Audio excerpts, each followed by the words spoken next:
को मैं यहाँ से आरंभ कर रहा हूँ। दारागार सुताब राज्यम धनादि च दीप्सितम। जिनको जिनके बच्चे विवाह में देरी हो रही है, तो जो सूत्र वैशाख महात्म्य में सुनाए जा रहे हैं यह कर लेना। बढ़िया सी गोल मटोल बटुआ सी सीधी सादी सी बहुत सीधी सी आपके घर में पुत्र बहू चल करके आएगी। दारागार जिनके सुताब राज्यम, जिनको संतान नहीं है, धन नहीं है, कोई बीमारी रुग्ण से दिक्कत परेशानी है, तो उनके लिए वैशाख का महीना बड़ा अद्भुत है। इसी ग्रंथ में लिखा है, आप में वो लोग बड़े बड़भाग्यशाली हैं जिनकी शादियां बैसाख के महीने में हुई हों। बैसाख मास के कन्यादान की भी बहुत बड़ी महिमा का वर्णन किया गया है। वो तो हो नहीं पाता है, नहीं तो जितनी भी शादियां हैं ये महात्म्य में पढ़ करके ऐसा लगता है उनकी शादी बैसाख में ही होनी चाहिए। जो इसमें जिस महात्म्य को जिसमें वर्णित किया गया है, ये जब ये सतयुग आरंभ हुआ, जिसको हम कृतयुग कहते हैं, सतयुग को प्रारंभ की तिथि शतयुग बैसाख शुक्ल पक्ष तृतीया को शुरू हुआ। अक्षय तृतीया जिससे कहते हैं। भगवान परशुराम जी का भी प्राकट्य अक्षय तृतीया को यानी बैसाख के महीने में हुआ। बद्रीनाथ भगवान का कपाट भी बैसाख के ही महीने में खुलता है। भगवान प्रभु श्री बांके बिहारी जी महाराज का चरण दर्शन भी बैसाख के ही महीने में होता है। तो यह ऐसी अद्भुत वैशाख मास की कथा, कृष्ण प्राप्ति कर्म सस्वत प्रेमानंद फलप्रदम। भगवान श्री कृष्ण की उनके ऊपर बड़ी अद्भुत कृपा होती है जो वैशाख महात्म्य में सुनते हैं। और मुझे बड़ा विस्तार पूर्वक पहली बार वैशाख महात्म्य में सुनाने का सौभाग्य प्राप्त हो रहा है। और मेरे सामने ये ग्रंथ का आप दर्शन कर लें। इसका नाम है स्कंद पुराण, और स्कंद पुराण का वैष्णव खंड है जिसमें वैशाख महात्म्य का वर्णन किया गया है। और यह कथा हमें करोड़ों करोड़ों यज्ञों का पुण्य प्रदानित करेगी। ये वैशाख महात्म्य की कथा। कार्तिक में दीपदान की भारी महिमा है, बहुत ज़्यादा महिमा है। माघ मास में ब्राह्मण भोजन की बहुत बड़ी महिमा है। और इस वैशाख महीने में जल प्याऊ, अन्न जल, और तीसरी बात है यज्ञ यजन, इसकी बहुत बड़ी महिमा है। और वही बात मैं आपके बीच में रख रहा हूँ। वर्णन किया गया है कि जो लोग वैशाख मास में सूर्य उदित होने से पहले स्नान कर लेते हैं, बहुत ध्यान से सुनिएगा, तो श्रीमद् भागवतम शास्त्रम उन लोगों को हर रोज प्रत्येक दिन भागवत कथा कराने का पुण्य प्राप्त होता है, जो इस वैशाख मास में सूर्य उदित होने से पहले स्नान कर लेते हैं। और ब्रह्मदेव पीपल देव की परिक्रमा, पीपल, इसी ग्रंथ में मैंने आरती में भी कुछ पंक्तियां मैंने चलते चलते ये पंक्तियां लिखी हैं। जब मैं लौट रहा था तो ये आरती बनाई हुई आरती है। ये दुनिया में किसी ने नहीं आरती गाई, गाएगा कहाँ से? बनाई मैंने भगवत कृपा से आज ही। इसमें वर्णन है, देखो तीनों चारों पंक्तियां बड़ी अद्भुत हैं। जय माधव मासा हरि जय माधव मासा, दान यज्ञ स्नान करे पापों का नासा, हरि जय माधव मासा। वैशाख मास अति पावन मुक्ति को देता, चार पदार्थ देकर कष्टों को हरता, हरि जय माधव मासा। देव नदी की पूजा जो सज्जन करते, खुश होकर नारायण पाप सदा हरते। इसमें नदियों की पूजा की बड़ी महिमा का वर्णन किया है। इसमें नर्मदा, यमुना, गंगा, इन नदियों में स्नान करने की इतनी बड़ी महिमा है। बैसाख मास में जो नर्मदा का एक दिन स्नान कर लेता है उसको एक वर्ष तक के लिए महादेव की पूजा करने का फल प्राप्त होता है, ऐसा वर्णन है। जो वैशाख मास में एक दिन गंगा जी नहा लेते हैं उनको पूरा वर्ष भर भगवान नारायण का अभिषेक करने का फल प्राप्त हो जाता है। और सुनिए, जो इस वैशाख मास में एक दिन यमुना में स्नान कर लेते हैं, सिर्फ एक दिन यमुना में स्नान कर लेते हैं, उनका फल आप जानते हैं।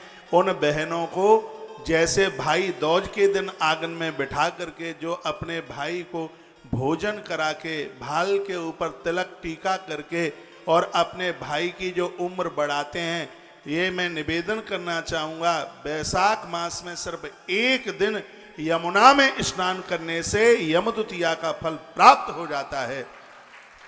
इतनी बड़ी महिमा है। आप ताली नहीं बजाओगे तो भी बजवा के छोड़ूंगा, क्यों कथाई में आपके बीच में ऐसी लेकर के आया हूँ। अद्भुत कथा है। जो बहनें वैशाख मास में यमुना स्नान करती हैं, तो इसमें देवर्षि नारद जी ने जो बात कही है, मैं निवेदन करूंगा। इसके प्रमुख वक्ता नारद हैं और इसके श्रोता हैं राजा संप्रति राजा। देवर्षि नारद जी की आंख में आंसू आ गए और कहा, राजन, जो भगनियां एक दिन भी यमुना में वैशाख के महीने में स्नान कर लेती हैं, यमराज उसके भाई को छू नहीं सकता, स्पर्श नहीं कर सकता। इतनी बड़ी महिमा इस वैशाख मास की है। तो मैंने कुछ आरती में इसकी महिमा और महात्म्य में कुछ कड़ियाँ जोड़ी हैं, आप देखिएगा। देव नदी की पूजा जो सज्जन करते, खुश होकर नारायण पाप सदा हरते, हरि जय माधव मासा। इस महीने को जैसे कार्तिक को दामोदर मास के नाम से जाना जाता है, उसी प्रकार से वैशाख महीने को माधव मास के नाम से जाना जाता है। भगवान श्री कृष्ण को अति प्रिय लगने वाला यह महीना है माधव मास।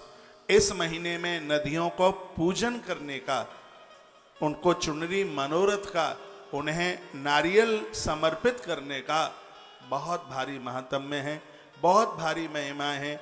देवताओं को पंचामृत से स्नान कराने की भारी महिमा है। इसी वैशाख महात्म्य में पंचामृत की महिमा का वर्णन किया है। दूध, दही, घी और शहद और शक्कर से, बूरे से आप भगवान को स्नान कराते हैं, तो उसका कितना बड़ा महात्म्य है। आज नहीं तो कल ये 3 दिन का कार्यक्रम है, वह आप इस प्रकार से व्याख्यान में सुनेंगे कि आप देवी देवताओं को बिना पंचामृत के नहाए बिना, नहलाए बिना आप रह ही नहीं सकते। इतना बड़ा महात्म्य इस वैशाख महात्म्य का है।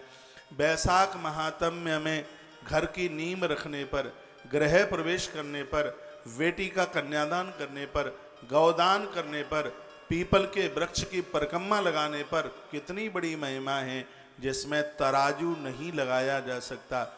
इतना बड़ा महात्म्य है। वैशाख मास जल प्याऊ, ये कड़ी मैंने इस ग्रंथ को पढ़ करके ही इसमें लिखी है। वैशाख मास जल प्याऊ, पुरखे तृप्त करे, नारी होवे सुहागिन। जो वैशाख में देवियां स्नान करती हैं, यमराज उसके पति की आयु नहीं छीन सकता। ये इस ग्रंथ में वैशाख मास में महात्म्य है। तो मैंने पंक्ति में डाला है, वैशाख मास जल प्याऊ, पुरखे तृप्त करे, नारी होवे सुहागिल, प्रभु भंडार भरे, हरि जय माधव मासा। प्रात करे स्नाना जो हरि को पूजे, करे ब्रह्मदेव परिक्रमा। पीपल का दूसरा नाम है ब्रह्मदेव, इसका अगला नाम है देव वृक्ष। पीपल, इसको अश्वत्थ बोलते हैं। जब घोड़े बहुत ज्यादा चलते थे, थक जाते थे, तो उन्हें पीपल के पेड़ के नीचे बांध दिया जाता, तो उनकी शक्ति कम नहीं होती। जो अश्वों को बहुत शक्ति देता है, इसलिए इसका नाम है अश्वत्थ पेड़। जो स्वस्थ करता है जीव मात्र को, जो सबको जिंदगी देता है, उसको पीपल वृक्ष कहते हैं। तो जिस प्रकार से बेल की पूजा सावन में बहुत ज़्यादा उसकी महिमा है, आंवले का पूजन, तुलसी का पूजन कार्तिक में बहुत ज़्यादा महिमा है, उसी प्रकार से वैशाख मास में पीपल के वृक्ष की परिक्रमा और उसके पूजन की भारी महिमा है। मैं निवेदन करना चाहूँगा, एक भी दिन न रहे, पूरा का पूरा महीना, सिर्फ रविवार के दिन आप उसमें जल चढ़ाइए, परिक्रमा कीजिए, बस उसके पत्ते मत तोड़ना, इतना सा उसका नियम बस बनाना। और पूरा का पूरा महीना इस वैशाख महीने में जहाँ तक बनेगा, यह मैं भी करूँगा, पीपल के वृक्ष का हर रोज दर्शन करना, उसकी प्रदक्षिणा करना, उसकी परिक्रमा करना। मैंने कुछ पंक्तियाँ इसमें डाली हैं। वैशाख मास जल प्याऊ, पुरखे तृप्त करे, नारी होवे सुहागिल, प्रभु भंडार भरे, हरि जय माधव मासा। प्रात करे स्नाना जो हरि को पूजे, प्रात करे स्नाना जो हरि को पूजे, ब्रह्मदेव परिक्रमा, यानी पीपल के पेड़ की परिक्रमा, जयकारे गूंजे, हरि हर का जयकारा लगाएं, भगवान का जयकारा लगाएं। इसमें वर्णन है कि संपूर्ण देवता आपके घर को छोड़ करके नहीं जाएंगे। तो यह इतनी बड़ी महिमा, श्रद्धा सहित ये आरती, श्रद्धा सहित ये आरती कौशिक ने गाई, भक्त करे जयकारे देवों को भाई, हरि जय माधव मासा। तो ये माधव वैशाख मास अपने आप में बड़ा अद्भुत है और उसी की महिमा आज मैं पानीपत की धरती पर भगवत कृपा से वंशल परिवार के द्वारा 3 दिवसीय आयोजन, जिसका सौभाग्य आपको प्राप्त हो रहा है। बैसाख महीने से कुछ दिनों पहले इस कथा को हमने इसलिए रखा है क्योंकि तब तक आप अपनी तैयारी कर लें। पूरा ये बैसाख का महीना आपके लिए और आपके कुनबे के लिए और आपके परिवार के लिए बहुत दिव्य होगा। बात बैसाख महात्म्य में लिखा है कि नरक कौन जाते हैं, बैसाख महात्म्य में लिखा है कि स्वर्ग कौन जाते हैं, बैसाख महात्म्य में लिखा है कि आज इतनी बढ़िया जिंदगी आप जी रहे हैं तो इसके परिणाम कैसे ऐसे प्रकट हुए, ऐसा आप क्या करके आए हैं।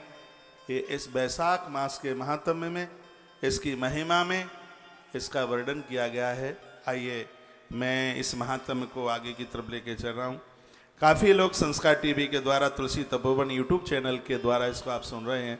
आप मेरी इस कथा की दक्षिणा चुकाना चाहते हैं तो जिस भी यूट्यूब पर आप सुन रहे हैं अपने मोबाइल से आप कम से कम 20-20 लोगों को बैसाख महात्म्य आप भेज दें। तो वर्णन है जो बैसाख महात्म्य की कथा सुनता है उसको 1 वर्ष तक अवंतिका उज्जैनी में रहने का पुण्य प्राप्त होता है। इतनी बड़ी महिमा। एक बार फिर कहूं यह बात, जो बैसाख महात्म्य की कथा सुनता है, 7 पुरियों में से अवंतिका का नाम आता है जहां मां क्षिप्रा मां बहती है, उसको 1 वर्ष तक 365 दिन तक महाकाल की धरती पर क्षिप्रा के तट पर रहने का सौभाग्य प्राप्त होता है। इतनी बड़ी बैसाख महात्म्य की कथा है और आपके एक छोटे से प्रयास के द्वारा संस्कार से आप सुन रहे हैं तो उसे यह शेयर आप कर दें कम से कम 20 नंबरों को। और आप YouTube पर सुन रहे हैं, तुलसी तपोवन यूट्यूब चैनल पर सुन रहे हैं और किसी भी प्लेटफार्म पर आप सुन रहे हैं, इस वीडियो को आगे जरूर भेजिएगा क्योंकि मुझे लगता है कि मुझे सुनने वाले लोग 90% लोग ऐसे होंगे आप में जो पहली बार शायद इतने विस्तार पूर्वक आप बैसाख महात्म्य सुनने के लिए आप बैठे हैं। मैं निवेदन करूंगा इसका एक एक शब्द हमें अश्वमेध यज्ञ करने का फल देता है। 4 घंटे में आप जितने भी शब्द सुन लेंगे समझ लेना कि उतने ही अश्वमेध यज्ञ करने का पुण्य आपने प्राप्त कर लिया होगा। 4 घंटे में आपने ये सुनी हुई कथा 1 वर्ष के लिए उज्जैन अवंतिका, जहां 12 वर्ष के बाद में कुंभ लगता है, ऐसी धरती पर 1 साल तक रहने का सौभाग्य आपने प्राप्त कर लिया होगा। इतना बड़ा पुण्य इस कथा का है, आनंद हो रहा है मुझे। अभी 7 तारीख को 35 महीना पूरा हो जाएगा, इसी 7 अप्रैल को। और जो बातें मैं आपके बीच में रख रहा हूँ, कोरोना काल में मैंने स्कंद पुराण सुनाया है, पद्म पुराण सुनाया है, लेकिन जो कथा आपके बीच में रखने के लिए जा रहा हूँ उसको मैं 28-29 साल में पहली बार गा रहा हूँ भगवत प्रेरणा से। मैं कहीं कथा में था, हाँ कहाँ था, मैं यमुनानगर में था, तो शास्त्री जी का फोन आया था, कहा महाराज जी पानीपत में कौन सी कथा होनी है। मैंने कहा तुम लोग जो भी मुझे बोल दोगे बैनर पोस्टर पर जो छप जाएगा वो कथा कह देंगे। तो उन्होंने कहा कि महाराज जी फिर भी आप बता दीजिए। तो ऐसे ही मेरे मुंह से एकदम ऐसा निकला कि अब के बार हम भक्तों को बैसाख महात्म्य सुनाई देते हैं। तो ये भी प्रभु प्रेरणा से ही मुख से निकला होगा। तो अब आनंद आ रहा है, बढ़िया लग रहा है। अभी मैं थोड़ी सी कथा सत्संग टीवी पर भी मैं अभी सुना करके आ गया हूँ और अब यह प्रसंग है बैसाख महात्म्य। इस महा के स्नान महात्म्य का वर्णन सबसे पहले मैं आपको निवेदन कर दूं, सुना दूं। यह कथा आप कॉपी लेकर, कागज लेकर के और पेन लेकर के आप सुन लेंगे तो बहुत ज़्यादा बढ़िया होगा। इस महीने में एक मंत्र का जप होता है, उसका नाम है ओम विष्णवे नमः। ओम विष्णवे नमः। इस महीने में एक ग्रंथ पढ़ा जाता है, उसका नाम है पद्म पुराण। बहुत ज़्यादा विशेष है। मेरे पास पद्म पुराण है। दोनों ग्रंथों में से मैं आपको महात्म्य वैशाख का सुनाने के लिए जा रहा हूँ। यह है मेरे पास में पद्म पुराण है। इसमें वैशाख महात्म्य है।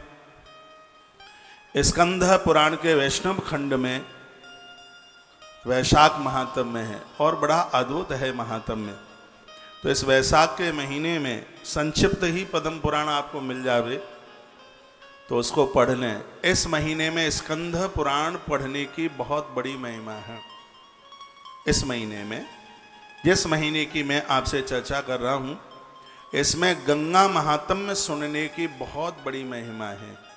वैशाख के महीने में जल प्याऊ का इसमें भारी महात्म्य है। नित्य यज्ञ करने का भारी महात्म्य है। धरती पर सोने का इसमें बहुत महात्म्य है और पीपल देव की परिक्रमा करने का बहुत बड़ा महात्म्य है इस महीने में। और जो जो होगा मैं आपको निवेदन करूंगा। ओम विष्णवे नमः मंत्र तो नारायण कवच का है। इस महीने में ये मंत्र सिद्ध हो जाता है। इतनी बड़ी महिमा है।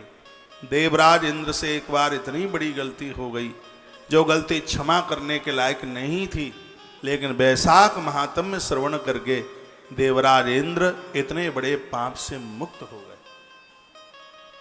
वह महात्म्य हम और आप सुनने और सुनाने के लिए जा रहे हैं। आइए एक बार जयकारा लगाइए, बोले नारायण देव भगवान की जय हो, माधव देव भगवान की जय हो, जय जय श्री राम, जय जय जय श्री जय। राधे श्याम। राजा अम्बरीश ने ये प्रश्न किया। संप्रति राजा और वशिष्ठ के बीच का संवाद है, नारद और अम्बरीश के बीच का संवाद है। यह कथा में सूत सौनकशियों के बीच में कथा सुना रहे हैं, ध्यान रखना। और भगवान महादेव माँ भगवती पार्वती को वैशाख महात्म्य सुनाने के लिए जा रहे हैं। और एक जगह कथा और चल रही है, वो कहाँ है? पानीपत के देवी मंदिर परिसर में ये कथा। भैया हम भी प्रभु कृपा से आपके बीच में कुछ बोलने के लिए जा रहे हैं। नारायणं नमस्कृत्य नरं चैव नरोत्तमं। जब भी आप पुराण पढ़ते हैं तो इतने देवताओं को प्रणाम कीजिए। नारायण को प्रणाम कीजिए, अर्जुन को प्रणाम कीजिए, मां दुर्गा को प्रणाम कीजिए, मां सरस्वती को प्रणाम कीजिए और भगवान व्यास को प्रणाम कीजिए, क्योंकि संपूर्ण ग्रंथों का सृजन भगवान वेद व्यास जी के द्वारा हुआ है। शास्त्रीय पद्धति से, शास्त्रीय परंपरा से अपना जीवन जीने की कोशिश कीजिए, आनंद आ जाएगा। जो हमारे शास्त्रों में है वो तो किसी के पास है ही नहीं, जो हमारे पुराणों में है वह तो किसी के पास में है ही नहीं। सूर्य जी कहते हैं भूयो व्यंग भूवम राजा ब्रह्मण परमेष्टिनः पुण्यम माधव महात्म्यम नारदम परे प्रक्षतः। माधव मास महात्म्यम। वैसा सूर्य जी ने कहा, अम्बरीश राजा ने जब देवश्री नारद जी को वैशाख महात्म्य के बारे में पूछा, कहा गुरुवर ये वो अम्बरीश हैं जिनका परिचय मैं आपको बता दूं, जिनके दरवाजे पर सुदर्शन चक्र बॉडीगार्ड बनकर रक्षा में खड़े रहते थे। सुदर्शन चक्र एक क्षण के लिए भी जिस राजा के यहां से सुदर्शन चक्र हटा नहीं। जिस समय यह राजा एकादशी का व्रत करता और पारण करता था, उस समय नारायण सन्मुख आके प्रकट हो जाते थे। एकादशी के प्रति जिनका इतना बड़ा समर्पण था, दुर्वासा जी ने जिनकी परीक्षा ली थी, उन्हीं अम्बरीश राजा की मैं बात कर रहा हूं। अम्बरीश राजा ने वैशाख महात्म्य में सुना है। और याद रखिए, वैशाख महात्म्य में ही उन्होंने एकादशी की महिमा सुनी थी। आंख में झरझर आंसू आ गए थे और कहा था, हे गुरुदेव मुझे बस ये आशीर्वाद दे दो, जब तक इस धरती पर रहूं तब तक मुझसे एकादशी का व्रत ना छूटे, ये मुझे आप आशीर्वाद दे दीजिए। तो वैशाख महात्म्य सुन करके ही राजा अम्बरीश ने एकादशी के व्रत करने का संकल्प लिया। संप्रति नाम का राजा, जिसकी कथा अभी आप सुनेंगे, उसने यम को नौकरी से रिटायर कर दिया था बैसाख महात्म में सुन करके। यमराज ने नौकरी छोड़ दी थी क्योंकि नरक खाली हो गया था बिल्कुल, सब लोग बैकुंठ जा रहे थे। 8 वर्ष से लेकर 80 साल तक के जितने भी बच्चे बूढ़े जितने भी थे वो सब बैसाख व्रत करते थे। और उसकी यह महिमा यह थी कि यमराज राजा के द्वारा इस बैसाख व्रत को तोड़ने के लिए युद्ध करने के लिए आ गए थे। युद्ध करने के लिए सुदर्शन चक्र आ गया था यमराज को मारने के लिए। इसी बैसाख महात्म्य में कथा है, भगवान नारायण का सुदर्शन चक्र आ गया था यमराज को खत्म करने के लिए। तब संप्रति ने कहा था, हे प्रभु नारायण, मेरे बैसाख महात्म्य से आप प्रसन्न हैं, मेरे इस व्रत से आप प्रसन्न हैं, तो मैं आपसे बस यह वरदान में मांगता हूं कि आप यमराज को जीवन दान दे दीजिए, ऐसे आप मारिए मत। जब ऐसी प्रार्थना की थी तब भगवान नारायण का सुदर्शन चक्र शांत हुआ था। इतनी बड़ी महिमा इस बैसाख महात्म्य की, और भगवत कृपा से यह सौभाग्य हमें और आपको प्राप्त हो रहा है। आइए, अम्बरीश ने पूछा कि सर्वेषामपि मासानां त्वत्तो महात्म्य मंजसा सुतं मया पुरा ब्रह्मन् याचोतं तदात्तया। अम्बरीश ने कहा कि हे ब्रह्मन, हे गुरुदेव, जब मैंने आपसे विशेष रूप से मास समूह के महात्म्यों के बारे में पूछा तो आपने कार्तिक महिमा विस्तार पूर्वक सुनाई। आपने मुझे मार्गशीर्ष अगैन के महीने की भी महिमा सुना दी, और आपने मुझे माघ मास का महात्म्य भी सुनाया। लेकिन वैशाख प्रवरो मासो मासेष्टे सुनिश्चितम् इति तस्मात् विस्तेरेण महात्म्यं माधवश्यते। हे गुरुदेव, मैं आपके श्री मुख से विस्तार पूर्वक बैसाख मास की महिमा मैं आपसे सुनना चाहता हूँ। बैसाख व्रत किसने किया, इसकी महिमा क्या, इसका उत्सव किसने मनाया, और वैशाख उत्सव मनाने से, वैशाख महात्म्य श्रवण करने से, या इसमें जो व्रत अनुष्ठान है, पूजा पाठ दान है, इसके करने से कौन से फल की प्राप्ति होती है। हे गुरुवर, मैं आपके चरणों में बैठा हूँ, आप मुझे इसका महात्म्य सुना करके आप हमें कृतकृत कर दे। बैसाख मास मैंने सुना है कि बड़ा श्रेष्ठ मास है, यह निश्चित है, इसलिए विस्तार क्रम से बैसाख मास का महात्म्य सुनने की मेरी इच्छा हो रही है, और आप सुनाएंगे तो मुझे बड़ा अच्छा लगेगा। बैसाख मास में कौन सा दान देना चाहिए, किम दानम किम फलम तस्य कमुदिश्या चरेदिमान, कौन सा दान देना चाहिए और उस दान का महात्म्य क्या, उसका फल क्या है। याद रखिएगा, यदि आप देवताओं को फूल भी चढ़ा देते हैं तो उसका फल है अपने आप में, चींटियों को आटा डाल देते हैं तो उसका फल है, भूले हुए को आप रास्ता बता देते हैं तो उसका फल है। यह प्रकृति कभी भी किसी का रखती नहीं है, सब वापस कर देती है, यह प्रकृति का नियम है। इसलिए कभी ये भी ना सोचिएगा बिल्कुल, अरे हमने उनको दे दिया, ये चला गया, कहीं नहीं चला गया, वो डिपॉजिट हो रहा है, आपका जमा हो रहा है। चाहे आपने बेटी को दिया, दामाद को दिया, गुरुजनों को दिया, गरीब को दिया, भूखे को दिया, आपने इस प्रकृति में कहीं भी दिया है, वो कहीं नहीं गया, वो कई गुना हो करके आपके पास आने वाला है। अभी आपको वही तो मिल रहा है जो आप दे के आ गए। इतने अच्छे मकान में आप इसलिए रह रहे हैं क्योंकि आप धर्मशालाएं बनवा के आ गए, अच्छी जगह इसलिए आप रह रहे हैं। इसी ग्रंथ में बैसाख महात्म्य में वर्णन है, आप ऐसी जगह रह रहे हैं जहां आपके अड़ोसी पड़ोसी बहुत बढ़िया है, भजनानंदी लोग हैं, तो इसका मतलब है कि आपकी मृत्यु पूर्व जन्म में किसी तीर्थ में हुई थी, किसी अच्छे से धाम में तीर्थ में मृत्यु को प्राप्त हुए, इसलिए फिर इस जन्म में तीर्थ सेवन करने का सौभाग्य प्राप्त हो रहा है। इसी ग्रंथ में यह बात लिखी हुई है। तो आपके पास जो आज अच्छा सा है, कुछ बढ़िया सा है, तो इसका मतलब है कि प्रारब्ध में, ये पूर्व में किए गए सत्कर्मों के ये परिणाम हैं।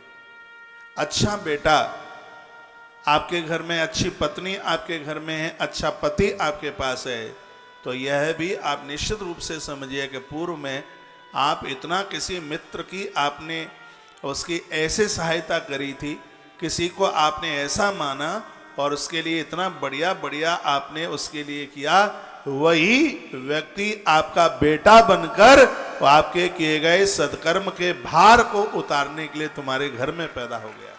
चाहे वो भाई बन के आ गया है, चाहे वह पुत्र बन करके आ गया है, आपका अपना कोई संबंधी रिश्तेदार बनकर अपना बन करके आया। ये पूरा का पूरा खेल पूर्व का है। हम जो भी करते हैं उसके परिणाम हमें प्राप्त होते हैं। प्रकृति कभी भी रखती नहीं। बढ़िया पति या बढ़िया पत्नी नहीं मिली, लड़ाकू स्त्री मिली है तो दोष किसी को आप देंगे नहीं। ये सब हमारे प्रारब्ध की बात है।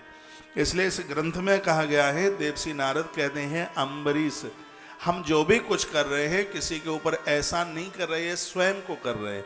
भूखे को भोजन करा रहे हैं, इसका हमें प्राप्त हो रहा है। पूरा डिपॉजिट हो रहा है, पूरा यह जमा हो रहा है। इसलिए कभी किसी के ऊपर थोपे ही नहीं, कभी किसी को कहीं नहीं हमने तुम्हारे लिए इतना कर दिया, हमने तुम्हारे लिए इतना कर दिया। ये तो आप अपना अलौकिक बैंक बढ़ा रहे हैं। लौकिक बैंक के तो मालिक बहुत हो जाएंगे, लेकिन अलौकिक बैंक में जो जमा हुआ है उसके मालिक आप पूर्ण रूप से बनेंगे। ऐसा इस वैशाख महात्म्य में देवर्षि नारद जी अम्बरीश को जो समझा रहे हैं। अम्बरीश ने कुछ प्रश्न किए, आंख में आंसू आ गए। हे गुरुवर, आप हमें ये बताइए कि वैशाख मास में किन किन चीज़ों का दान करना चाहिए और उसकी फलश्रुति क्या। किम दानम किम फलम तस्सा कमुदशाचर्योदिमान। आप हमें बताएं कि उसकी फलश्रुति क्या है। किम के द्रव्य पूजनियो सौ माधवो माधवागमे। जितनी बार मेरे मुंह से माधव मास निकले तो उसको वैशाख मास ही समझना। जैसे चैत्र को मधुमास कहते हैं। राम जी का जन्म हुआ तो गोस्वामी जी ने क्या लिखा, चैत्र मास पुनीता नहीं लिखा, नौमी तिथि मधुमास पुनीता। चैत्र का महीना शहद की तरह है, मीठा है, ना इसमें गर्मी है ना इसमें सर्दी है, फसलें आती हैं, घर में नया अनाज चल के आता है। चैत्र का महीना ऐसा है। ये मधुमास इसलिए है क्योंकि सृष्टि का आरंभ चैत्र के महीने से हुआ है। चैत्र के महीने से सृष्टि का, जो हमारी नवरात्रा का पहला दिन है, इस धरती पर प्रथम पुरुष चल के आया उस दिन, जिनका नाम है श्री मनु जी महाराज। माता शत्रुपा हमारे इस धरती पर मृत्यु लोक में पहला पुरुष और पहली स्त्री। नवरात्रा के प्रथम दिन दोनों का प्राकट्य जन्म हुआ है, मनु और माता शत्रुपा। ये चैत्र का महीना था, मधुमास है, पुनीत मास है। नौमी तिथि मधुमास पुनीता। इस समय लोग यजन पूजा पाठ में लगे रहते हैं, इसलिए बहुत ज़्यादा लोग व्यापार की तरफ नहीं उस समय दौड़ते हैं, वो ज़्यादा पूजा पाठ करते हैं। माँ भगवती नवरात्रा को पूजा जाता है, वो यही तो दिन है। उसके तत्पश्चात जब सृष्टि का सृजन हो रहा था, फिर 4 युग बनाए गए। जब युग जिस दिन युग आरंभ हो रहा था वो वैशाख का महीना था। जो गणना है, जो गिनती आरंभ, जो कि युगाब्द तिथि बनी, वो वैशाख के महीने में बनी। और इस वैशाख महीने में भगवान नारायण बोले, जो इसका नाम माधव क्यों है वो भी है, सुन लीजिए। जो इस महीने में ग्रंथ पढ़ेगा, किताबें पढ़ेगा, पुस्तक पढ़ेगा, स्वाध्याय करेगा, तो माधव कहते हैं ज्ञान की प्राप्ति। वो मूर्ख नहीं रहेगा, वो बहुत बड़ा ज्ञानी हो जाएगा, बहुत बड़ा विवेकी हो जाएगा।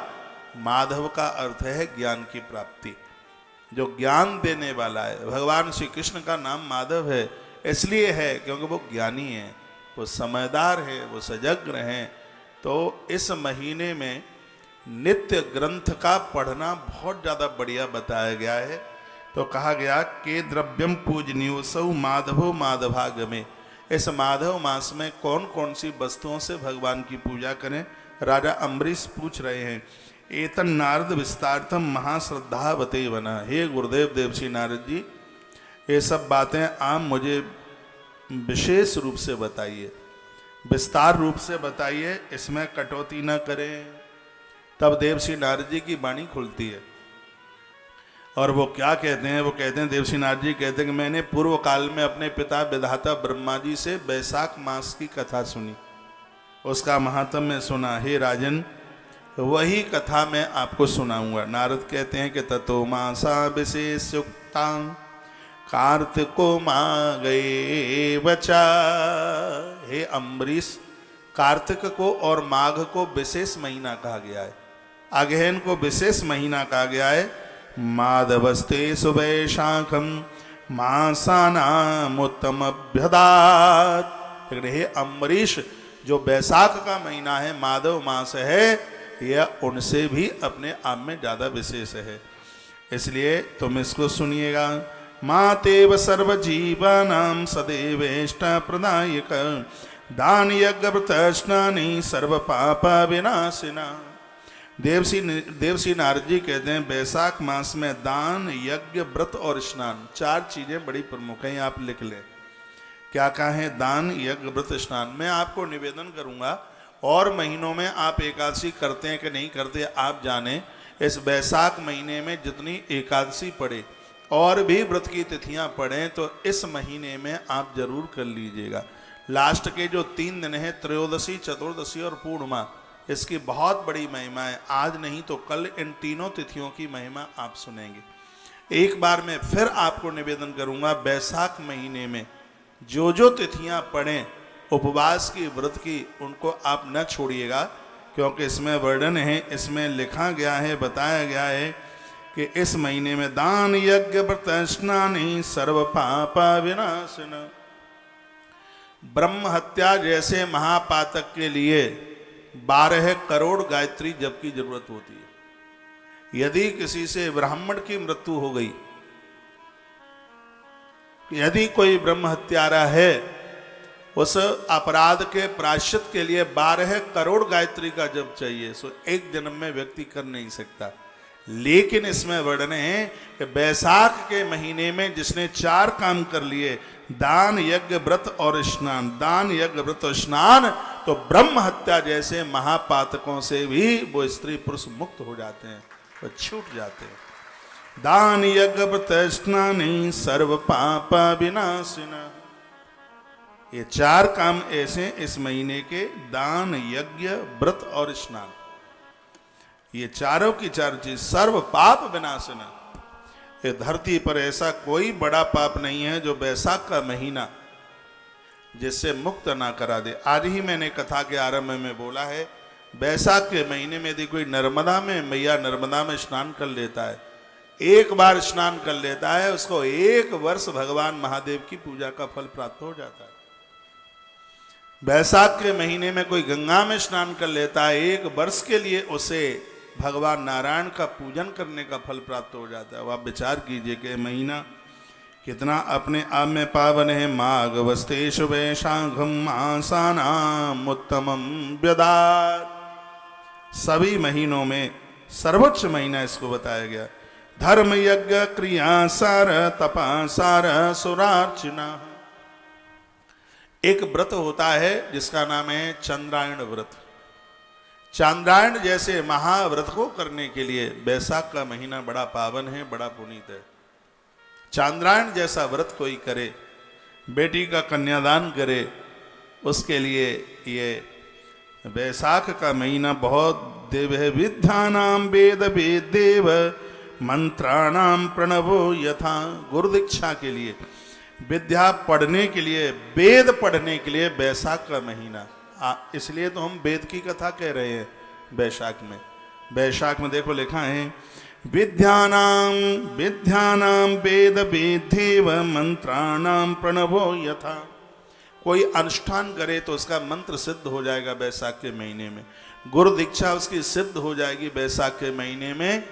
और यदि कोई वेद पढ़े बैसाख के महीने में तो वेद भी उनके सिद्ध हो जाएंगे।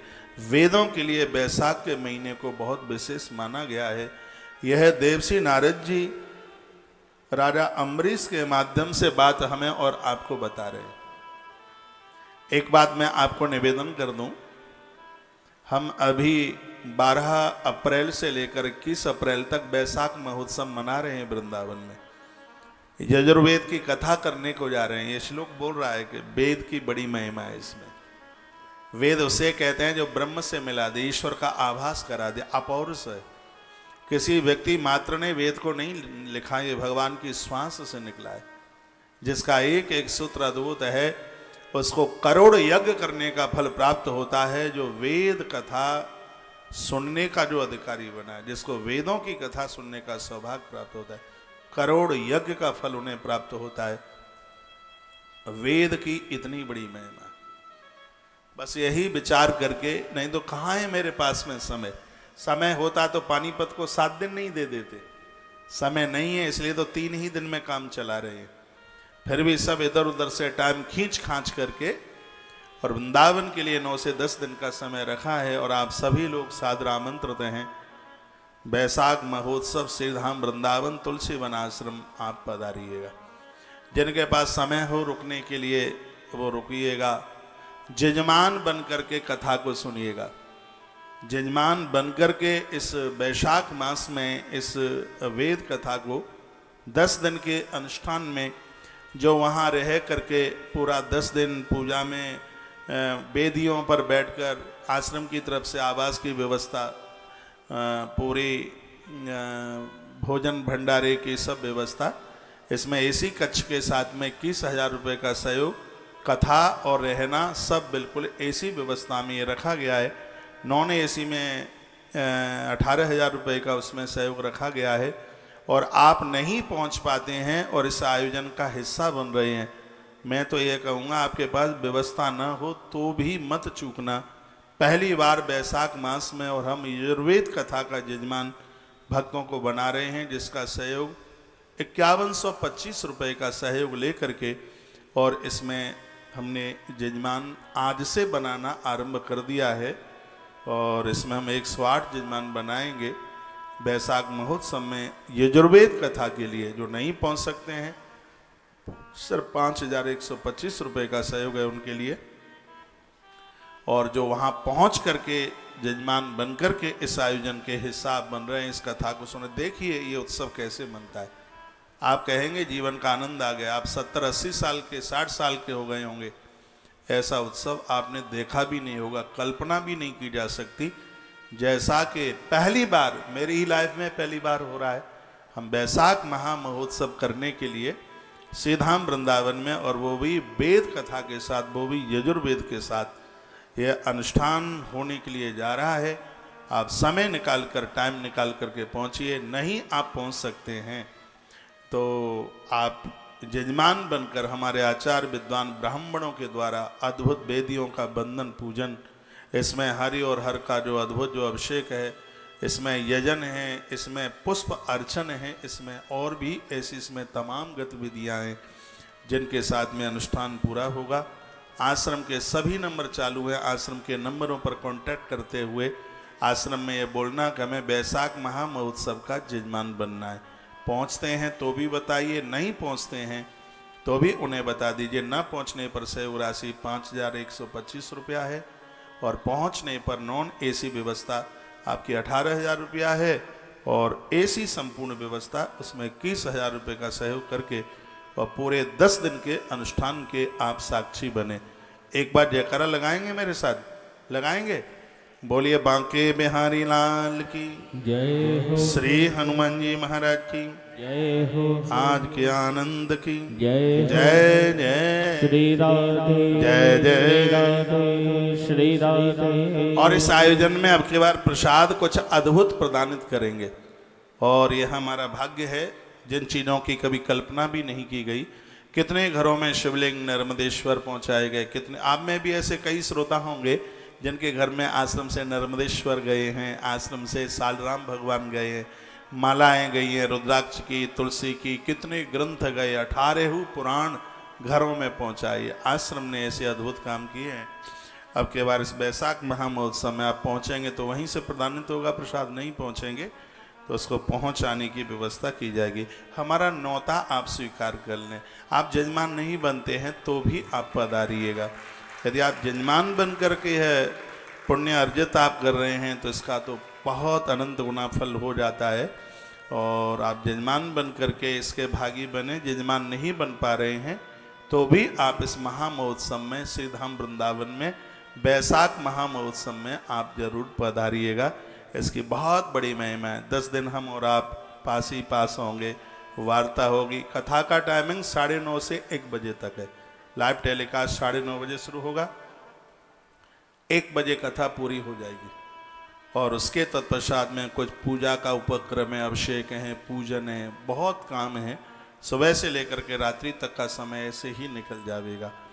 तो और देखो, यमुना का किनारा है, आश्रम यमुना के किनारे। आज ही तो मैंने बैसाख महात्म्य में सुना है कि जो एक दिन भी यमुना जी में डुबकी लगा लेगा उसको साल भर के लिए हायम द्वितीया का पुण्य फल प्राप्त होगा। आपके भाई की आयु बढ़ेगी, उम्र बढ़ेगी। मेरे लिए नहीं आ सकते तो अपने भाई के लिए तो आ जाइए वृंदावन में, यमुना के किनारे। एक दिन स्नान कीजिए, डुबकी लगाइए, बिहार जी का दर्शन कीजिए, बंदन कीजिए, पूजन कीजिए, सब पधारिएगा, सब आइएगा, बहुत बहुत आनंद होगा।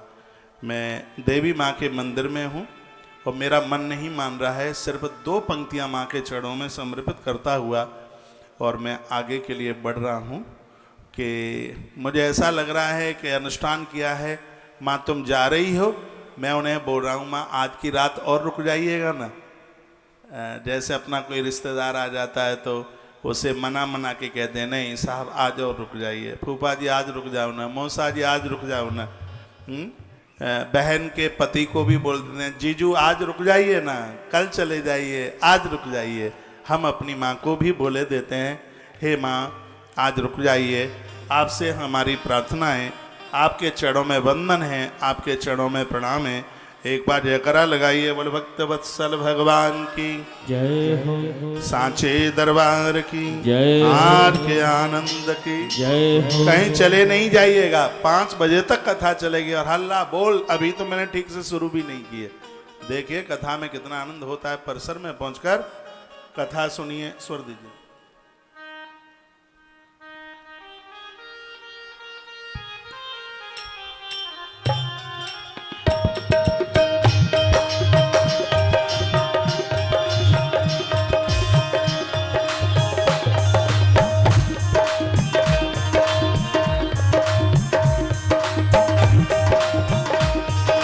रात रुको मैया सवेरे चली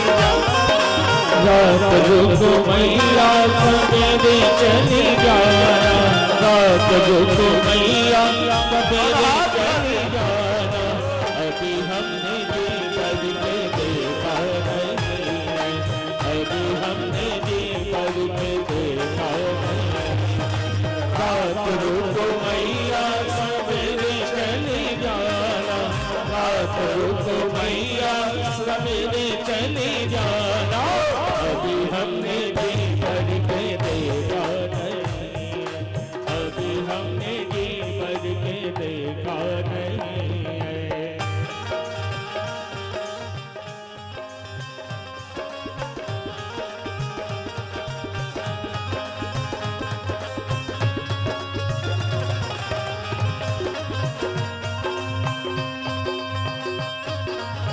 तालियों के साथ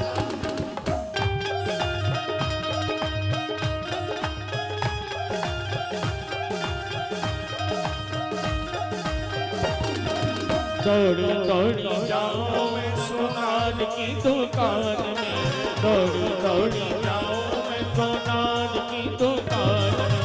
अभी हमने दीपक मनाया नहीं, अभी हमने दीपक मनाया नहीं। रात रुको मैया सवेरे चली जाना, रात रुको मैया सवेरे चली जाना। अभी हमने जीवन के देखा नहीं, अभी हमने जीवन के देखा नहीं।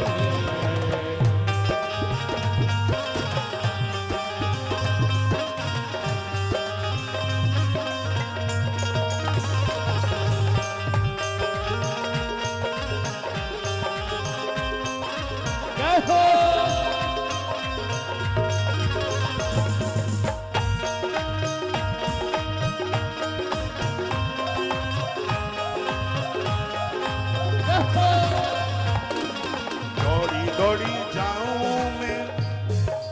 दौड़ी दौड़ी जाऊं मैं मालन की दुकान में, दौड़ी दौड़ी जाऊं मैं मालन की दुकान में। अभी हमने गजरा मंगाया नहीं है, अभी हमने गजरा मंगाया नहीं। रात रुको मैया सवेरे चली जाना, रात रुको मैया सवेरे चली जाना। अभी हमने जी भर के देखा नहीं है, अभी हमने जी भर के देखा नहीं है।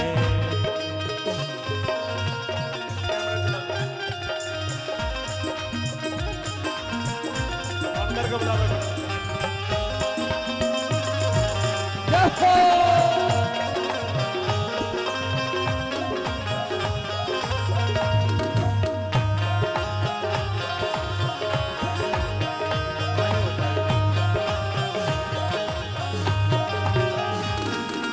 दौड़ी दौड़ी जाऊं मैं बाजार की दुकान में, दौड़ी दौड़ी जाऊं मैं बाजार की दुकान में, दौड़ी दौड़ी जाऊं मैं बाजार की दुकान में।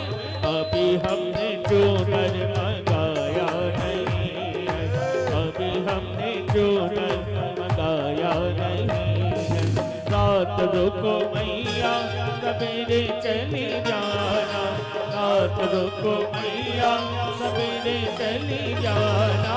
अभी हमने जी भर के देखा नहीं है, अभी हमने जी भर के देखा नहीं है।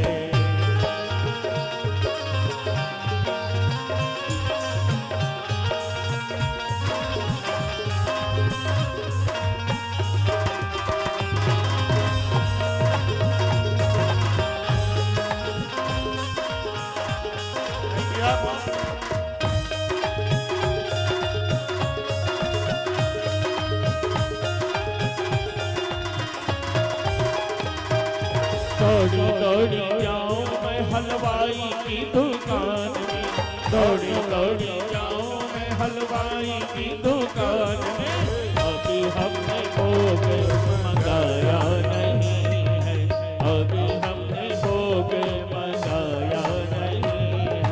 रात रुको मैया सवेरे चली जाना, रात रुको मैया सवेरे चली जाना।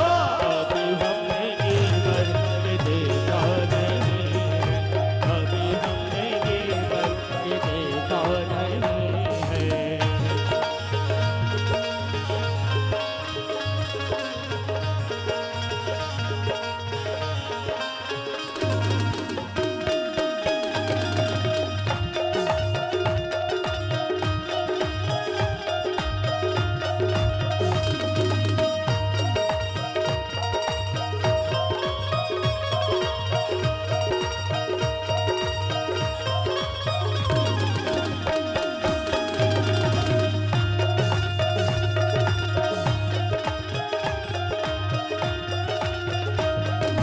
दौड़ी दौड़ी जाऊं मैं पंडित जी के घर में, दौड़ी दौड़ी जाऊं मैं पंडित जी के घर में।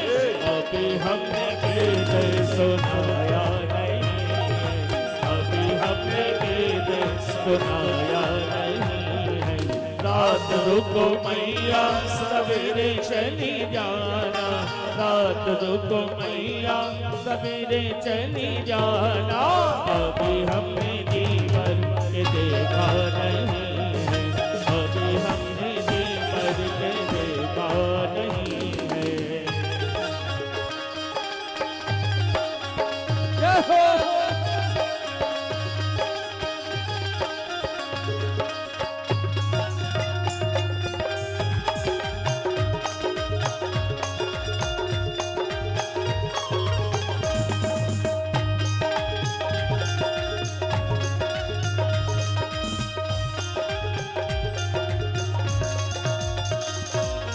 दौड़ी दौड़ी जाऊं मैं भक्तों के घर में, दौड़ी दौड़ी जाऊं मैया भक्तों के घर में।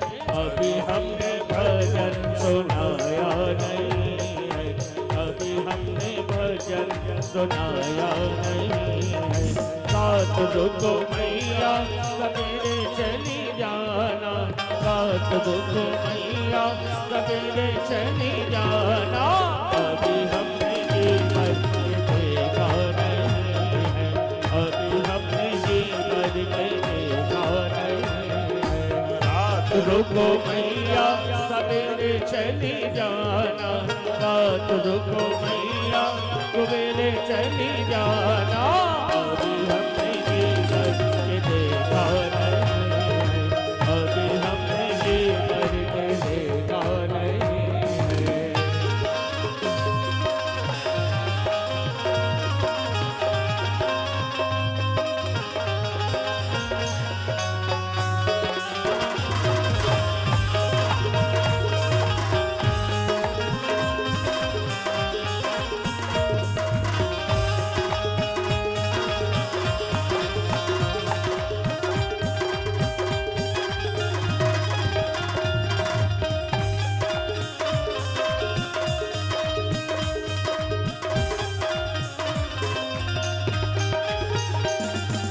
दौड़ी दौड़ी जाऊं मैं पंडित जी के घर में, दौड़ी दौड़ी जाऊं मैया पंडित जी के घर में।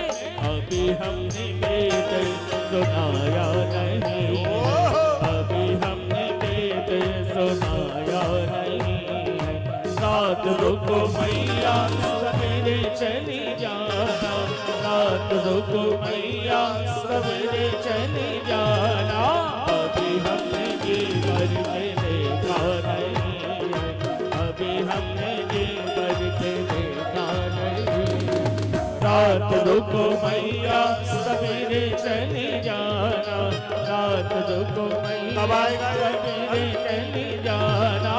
अभी हमने जी भर के देखा नहीं है, अभी हमने जी भर के देखा नहीं है। रात रुको मैया सवेरे चली जाना, रात रुको मैया सवेरे चली जाना। अभी हमने जी भर के देखा नहीं है, अभी हमने जी भर के देखा नहीं है। रात रुको मैया सवेरे चली जाना, रात रुको मैया सवेरे चली जाना। अभी हमने जी भर के देखा नहीं है, अभी हमने जी भर के देखा नहीं है। रात रुको मैया सवेरे चली जाना, रात रुको मैया सवेरे चली जाना। अभी हमने जी भर के देखा नहीं है, अभी हमने जी भर के देखा नहीं है, अभी हमने जी भर के देखा नहीं है। रात रुको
रात रुको मैया सवेरे चले जाना, रात रुको रुको मैया सवेरे चली जाना। अभी हमने जी भर के देखा नहीं है, अभी हमने जी भर के देखा नहीं है। रात रुको मैया सवेरे चली जाना, रात रुको मैया सवेरे चली जाना। अभी हमने जी भर के देखा नहीं है, अभी हमने जी भर के देखा नहीं है। बोलिए भक्त वत्सल भगवान की जय हो। आप बैसाख महात्म्य सुन रहे हैं। विद्यानाम वेद विद्येव, जैसे विद्याओं में वेद, मंत्रों में जैसे प्रणव ओम विशेष है, उसी प्रकार से महीनों में बैसाख मास उसी प्रकार से उत्तम है। भूर्हाणाम सुरतरु, वृक्षों में कल्प वृक्ष जैसे विशेष है। धेनु नाम काम धेनुवत, गायों में जैसे काम धेनु विशेष है, उसी प्रकार से महीनों में बैसाख महीना बहुत ज़्यादा उत्तम है। शेषवत सर्वनागा नाम, सर्पों में जैसे शेष प्रमुख है, महीनों में वैसे ही बैसाख मास वैसे ही प्रमुख है। पक्षिणाम गरुड़ो यथा, पंछियों में जैसे गरुड़ विशेष हैं, उसी प्रकार से महीनों में बैसाख मास, राधे, महीनों में बैसाख मास वैसे ही अपने आप में विशेष है। आपगानाम यथा गंगा, नदियों में जैसे माँ गंगा विशेष है।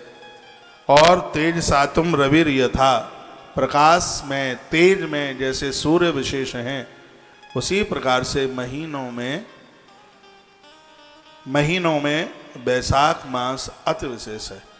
व्यक्ति जीवन में कभी बीमारी न हो, बैसाख महात्म्य में एक ऐसी कला का वर्णन, ऐसी बात का वर्णन किया है, यदि आप मान लेंगे तो जीवन में ये सब बीमारियां पास तक नहीं आएंगी। बैसाख मास में एक श्लोक में ऐसी उसकी महिमा का वर्णन किया है। आयुधानम यथा चक्रम, जैसे आयुधों में चक्र विशेष है, महीनों में बैसाख का महीना उसी प्रकार से विशेष है। धातु नाम कांचनम यथा, धातुओं में जैसे कंचन सोना विशेष है। एक सोना है जो हवा में पवित्र हो जाता है, जैसे धातुओं में स्वर्ण विशेष है, उसी प्रकार से महीनों में बैसाख का महीना वैसे ही ज़्यादा विशेष है। वैष्णवानाम यथा रुद्रो, वैष्णव जनों में जैसे भगवान शंकर विशेष हैं, महीनों में बैसाख का महीना ऐसे ही विशेष है। रत्नानाम कौस्तुभ हो यदा, रत्नों में जैसे कौस्तुभ मणि, पत्थरों में पारस मणि जैसे विशेष है, उसी प्रकार से महीनों में बैसाख का महीना ऐसे ही विशेष है। मासानाम धम्र हेतूनाम बैसाखो शतमुत्तस्तथा, उसी प्रकार से महीनों में ये बैसाख का महीना इतना विशेष है। बैसाख स्नाने निरते मे से प्राग्रर्यमोदयात, बैसाख महीने में सूर्य मेष राशि के हो जाते हैं, और जब मेष राशि के सूर्य होते हैं बीमारियां बहुत फैलती हैं। मच्छरों के काटने के द्वारा और तमाम तरह की बीमारियां, जब ये गर्मी और सर्दी ये दोनों आपस में मिलते हैं, उस समय मलेरिया बढ़ता है, उस समय बहुत ऐसी बीमारियां बढ़ती हैं। लेकिन इसमें वर्णन किया गया है कि 3 प्रकार के रोगों से बचने के लिए, वात, पित्त और कफ, जिनके 3 ठीक हो जाएं वो व्यक्ति इस कलयुग में भी 100 साल से ज़्यादा उम्र जी के जाएगा। जब वात की बीमारी होती है तो हड्डी हड्डी में दर्द होता है, बैठा नहीं जाता, घुटने, कमर, कंधा सब जगह बात, शरीर में मोटापा बढ़ जाता है, शरीर का वेट बढ़ता है, कोलेस्ट्रॉल बढ़ता है। वात जब बढ़ता है तब उसको यह दिक्कतें होती हैं। पित्त बढ़ता है तो पेट की बीमारियां हो जाती हैं, कफ बढ़ता है तो छाती की बीमारियां। तो इन बीमारियों से बचने के लिए कितना सुंदर इसमें श्लोक है। बहिर्जलम समासत्ता सदासीन यतान्नपः, अम्बरीश को बताया जा रहा है जो इस बैसाख के महीने में धूप निकलने पर स्नान नहीं, सूर्य निकले उससे पहले ही स्नान कर ले, तो वात, पित्त और कफ तीनों प्रकार की बीमारी से स्त्री पुरुष बच जाएंगे। वह साल साल भर बिल्कुल भी बीमार नहीं होंगे। भोर का स्नान तो वैसे भी फायदेमंद करता है। गांवों में एक कहावत होती थी, कहा जाता था कि इसको सर्द गर्म हो गई है। जब सूर्य तपता हुआ ऊपर आगे आ जाता है और उस समय फिर आप स्नान करते हैं तो फिर उसमें बड़ी दिक्कत परेशानी होती है। तो बैसाख का महीना स्नान के लिए पुण्यों में तो है ही, लेकिन स्वास्थ्य के लिए भी किसी वरदान से कम नहीं है अपने आप में। ये बात कही जा रही है और इसके मैं श्लोक आपको सुनाई दे रहा हूँ। विष्णार्थम मास बैसाखे पाद मेकम चरदधि, वर्णन किया गया है कि बैसाख महीने में नदियों में स्नान करने के लिए आप 1 कदम आगे बढ़ाते हैं, भगवान 100 कदम आपके आगे चल करके आ जाता है आपके ऊपर कृपा करने के लिए। एक कदम आप बढ़ाते हैं, भगवान 100 कदम आगे चल के। वो तो इतना बड़ा कृपालु है, पता नहीं आप उसे क्यों दोष देते रहते हैं, तू ऐसे रूठ गया है, तूने ये नहीं दिया, तूने वो नहीं दिया। तुम तो एक कदम उसके लिए बढ़ाते हो, वो 100 कदम आपकी तरफ चढ़ के आता है, चल के आता है। कितना दयालु है। तुम एक नाम उसका नाम लेते हैं, वो हजारों नाम से आपकी बड़ाई करता है, हजार हजार नाम लेके। कभी नारद जी को वो कहता है, कभी वशिष्ठ को कहता है, देवर्षि जी दुनिया में मेरे ऐसे ऐसे भक्त हैं जो मेरा नाम लिए बिना तो जल भी नहीं पीते। भगवान की आंख में आंसू आ जाते हैं। पता नहीं है जीव क्यों शिकायत करता रहता है। वो इतना बड़ा दयालु है, हम उसके लिए एक कदम आगे के लिए बढ़ते हैं, वो हमारे लिए 100 कदम आगे के लिए बढ़ जाता है। वह कितना बड़ा कृपालु है। भगवान नारायण के लिए देवर्षि नारद जी ने कहा, हे अम्बरीश, जिस समय आदमी स्त्री पुरुष इस वैशाख मास में स्नान करने के लिए जब आगे के लिए बढ़ते हैं, भगवान नारायण स्वयं अपने हाथों से उन भक्तों का रास्ता साफ करते हैं, उनका मार्ग प्रशस्त करते हैं। भगवान अपने हाथों से कंटक कंकड़ बीनते हैं, कांटे बीनते हैं। कितने बड़े दयालु हैं प्रभु। मेरा आग्रह पूर्वक निवेदन है, यदि कोई दिक्कत न हो, आपको कोई परेशानी न हो, तो यह 2023 का यह वैशाख मास आप इसमें स्नान कर लीजिए। इसमें ओम विष्णवे नमः बोल करके स्नान किया जाता है। इसमें माँ गंगा का आह्वान किया जाता है। माँ गंगा के 15 नाम भी उच्चारण करके, कुछ भी नहीं आपसे आता है तो ओम विष्णवे नमः बोल करके आप इस वैशाख मास के इस स्नान को कीजिए। इसकी जो पूरी विधि है, आज का दिन निकलने के बाद भी मेरे पास में 2 दिन है। इस 2 दिन में तो मैं 20 दिन की कथा उड़ेल दूंगा। बस जैसे आज आप पहुंचे, दोनों दिन आप ऐसे ही पहुंचते रहिएगा। कल कथा संस्कार टीवी पर नहीं होगी, और आज तो कथा इसलिए संस्कार टीवी पर दे दी है क्योंकि आपको एक न्योता तो मिल जाए, सबको पता लग जाए कि पानीपत में कथा हो रही है देवी मंदिर में। कथा के टाइमिंग से 1 बजे से हैं, 1 बजे से लेकर 5 बजे तक कार्यक्रम चलेगा ही। तो कल कहीं आप टीवी खोल के इंतजार करके 1 बज गया कथा तो आई ही नहीं है, तो आज कथा आपके घर पहुंच गई है। कल आपको कथा के घर में आना है, यहाँ कल आपको पहुंचना है। और यहाँ सब पहले ही शुरू हो जाएगा, 12:30 बजे सब चालू हो जाएगा यहाँ। और मैं भी पहुंच जाऊँगा, जल्दी पहुंच जाऊँगा। मैं कहीं जा नहीं रहा हूँ, पानीपत में ही हूँ। सुंदरलाल बंसल जी के आवास पर, एड्रेस तो मुझे पता नहीं है, बड़ी अच्छी सी कॉलोनी है, वहाँ रुका हूँ। वैसे मैं सेठों के घर कम ही रुकता हूँ, सार्वजनिक जगह पर ज़्यादा मुझे आनंद आता है। लेकिन इनका घर भी आश्रम की ही तरह है, बड़ी शांति है कि अभी घर में छोटे छोटे बच्चे भी नहीं हैं। बहुत जल्दी उनके बेटे की शादी होने वाली है, उनके समधी चले गए। हाँ, ये बिटिया बैठी तो है, ये आ नहीं रहे थे। मैंने कहा कोई बात नहीं है, बेटी को बुलाइए। जो भी उधर के लोग होंगे उस कॉलोनी में, कौन सी कॉलोनी है? हुड्डा, हरियाणा में हुड्डा ज़्यादा ही है कुछ, हुड्डा सेक्टर 17 में। हाँ हाँ, रात्रि को धर्म यात्रा कार्यक्रम में भी आनंद लेंगे, कुछ समाधान होंगे, कुछ आपकी बातें होंगी। तो 9 बजे से लेकर के 9:15 बजे से लेकर 10 बजे तक तुलसी मंजरी यूट्यूब चैनल पर, इस यूट्यूब चैनल के सभी प्रोग्राम आप सुन लिया करें। बड़ी अद्भुत बातों को आपके पास तक पहुंचाया जाता है। कहीं न कहीं वो बातें आपका समाधान बनती है, आपके काम में आती है। एक बार जयकारा लगाइए, बोलिए भक्त वत्सल भगवान की जय हो, श्री हनुमंत बलवंत महाराज की जय हो। जय जय श्री राधे श्री राधे श्री राधे। इसमें लिखा है, स्नानार्थम मास वैशाखे पादमेकम चरिदधि स्वस्वमेधायुतानाम चह पंचफालमाप्नोति संशयम। जो वैशाख मास में नदियों में स्नान करने के लिए एक कदम भी अपना चरण आगे के लिए बढ़ाते हैं, और विश्वास कर लीजिए एक कदम भी अपना चरण आगे के लिए बढ़ाते हैं, उनको हर कदम पर 10,000 अश्वमेध यज्ञ करने का फल प्राप्त होता है। मैंने आपको कार्तिक महात्म्य में सुनाया है, मैंने आपको माघ महात्म्य में सुनाया, और सत्य यही है कि कार्तिक और माघ से भी ज़्यादा महिमा बैसाख की है, और लोग इस बात को भूले बैठे हैं। इन दिनों में काम बढ़ जाता है, शादी शुदियाँ बढ़ जाती हैं, लोगों को इतना समय टाइम होता नहीं है।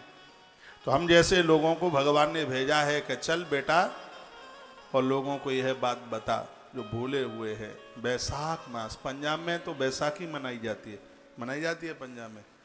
हाँ, वहाँ हरिद्वार में स्नान करने के लिए लोग जाते हैं, बहुत बड़ा उसका महात्म्य है, बहुत बड़ी महिमा है। जो मानव बैसाख मास में स्नान के लिए एक पग भी चलते हैं उनको 10,000 अश्वमेध यज्ञ करने का फल प्राप्त होता है, इसमें कोई संशय नहीं है।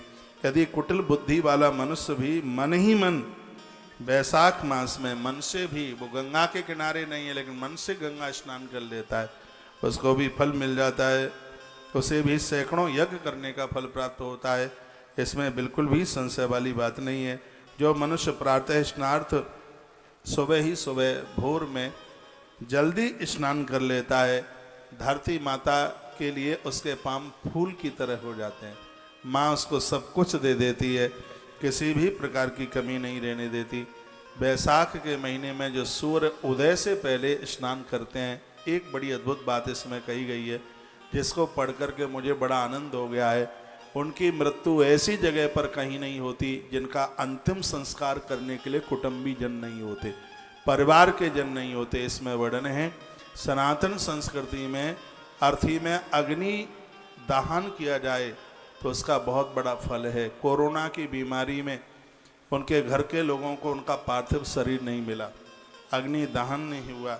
बैसाख महात्म्य में वर्णन है जो बैसाख महीना भोर में जल्दी स्नान करते हैं उनकी मृत्यु ऐसी जगह पर होती है जहां उनके कुल के परिवार के लोग उस पार्थिव शरीर में अग्नि दहन करते हैं, अग्नि संस्कार करते हैं। यह वर्णन किया गया का यावन कुरते जंतुर्वैशाख स्नान मुंभसी तीर्थादि देवता सर्वा वैशाखे मास भूमपः। हे मुनिवर, मानवगढ़ के हितार्थ भगवान विष्णु की आज्ञा से बैसाख मास में तीर्थ देवता, तीर्थ के अलावा और भी जो जलाशय हैं उन सब में देवता आके विराजित हो जाते हैं। बैसाख के महीने में जितनी भी देवता हैं वो सब जलाशय में आके